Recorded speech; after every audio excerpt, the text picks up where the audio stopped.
आज इयत्ता 4थीचा मराठी या विषयाचा पाठ क्रमांक 18वा जननायक बिरसा मुंडा हा पाठ पाहणार आहोत।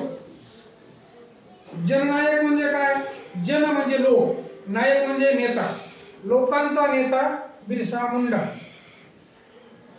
भारतीय स्वातंत्र्य लढ्यात अनेक वीर लोकांनी, अनेक शूरांनी आपल्या प्राणाची आहुती दिली आणि स्वातंत्र्य मिळवण्यासाठी प्रयत्न केला।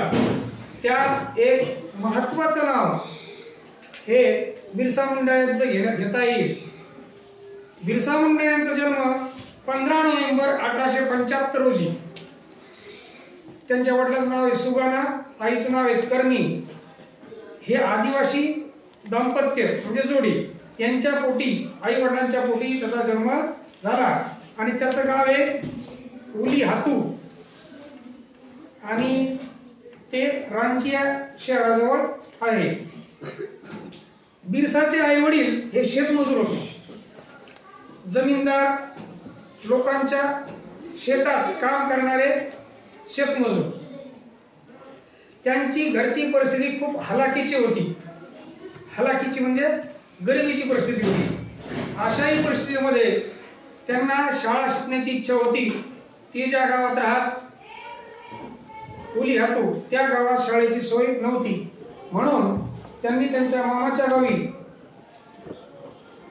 प्राथमिक आणि माध्यमिक शिक्षण पूर्ण केलं। प्राथमिक शिक्षण म्हणजे काय? वर्ग 1 ते 8वी आणि माध्यमिक म्हणजे 9वी व 10वी। त्यांचं 10वी पर्यंत शिक्षण त्यांच्या मामाच्या गावी झालं आणि शिक्षणाबरोबर त्यांना संगीत आणि नृत्य, संगीताचा आवड होती आणि नाचणे। आपण आता डान्स हा शब्द आपल्याला सोपा वाटतो, पण हा इंग्रजी शब्द आहे आणि मराठीत नृत्य हा शब्द आहे, नाचणे।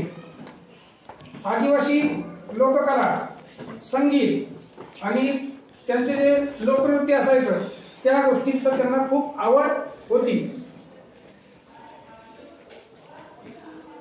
आता महत्वाचं म्हणजे बिरसा मुंडा यांना इंग्रजांविरुद्ध का लढावं लागलं? कारण बिरसा मुंडा हे आदिवासी समाजातले असल्यामुळं जंगलात राहणे आणि जंगलाचं संरक्षण करणे, तसंच जंगलातील साधन संपत्तीचं रक्षण करणे हा त्यांचा अधिकार होता। पण इंग्रजांनी काय केलं की तो आदिवासी लोकांचा अधिकार काढून घेतला, एक कायदा केला आणि त्या कायद्यानुसार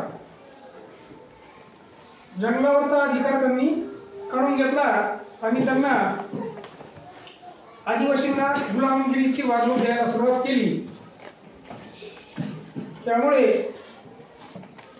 आदिवासींच्या मनात इंग्रजांविरुद्ध असंतोष निर्माण झाला। असंतोष म्हणजे काय? राग निर्माण झाला, त्यांच्याबद्दल क्रोध निर्माण झाला किंवा आपला हक्क आहे त्या हक्कावर हे गदानित आहेत, म्हणून त्यांनी त्यांच्या विरुद्ध उठाव करण्याचं ठरवलं। आणि 1894 साली भीषण दुष्काळ पडला होता बिहारमध्ये। त्यावेळी अनेक लोक उपासमारीनं आणि रोगराईत मरण पावले। जमीनदार आणि जागीरदार या लोकांकडून शेतकऱ्यासाठी